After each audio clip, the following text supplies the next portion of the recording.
C'est gentil. Ils vont bien manger. Oui. Tu as vu ça? J'ai une poule qui m'a pondu un œuf de caille. Qu'est-ce que ça peut vouloir dire, cette histoire-là? En fait, ça peut vouloir dire deux choses essentiellement. Les premiers œufs de la vie d'une poule qui se met à pondre pour la première fois dans sa vie, souvent les œufs peuvent être petits comme ça, puis ils sont appelés à grossir au fil du temps, mais c'est pas mon cas, parce que mes poules pondent depuis quelques mois, mes plus jeunes pondent depuis quelques mois, donc c'est pas ça la situation.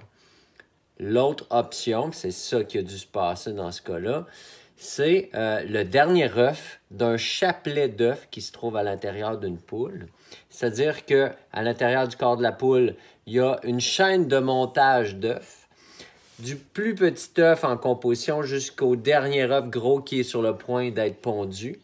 Et puis, dans le fond, la poule va les pondre dans l'ordre comme ça. Puis quand arrive le dernier, souvent, c'est le signe que, en fait, une fois qu'elle a pondu le dernier œuf, elle va souvent prendre des pauses, sauf les poules hybrides qui vont enchaîner les chapelets comme ça de manière quasi ininterrompue.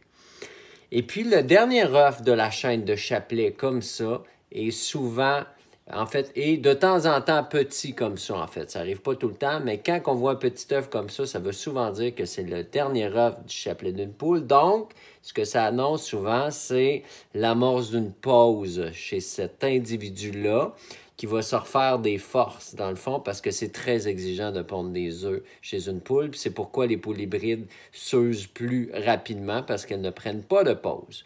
Puis pour vous montrer la comparaison entre un œuf standard, 60 grammes, et puis le petit œuf, vous voyez dans le fond que c'est très... il y a une grosse différence. Ça, c'est à peu près 60 grammes. Celui-là, je viens de le peser, il est 21 grammes. Fait que c'est à peu près le tiers, comme ça. Puis un nom drôle en anglais, pour appeler cet œuf-là, on appelle ça un fart egg, un œuf pet. Ça dit ce que ça a à dire comme ça. Et puis cet œuf-là, même s'il est petit, il devrait être dans le fond normalement constitué. C'est ça que je vais aller regarder à l'instant. On va l'ouvrir. Voilà.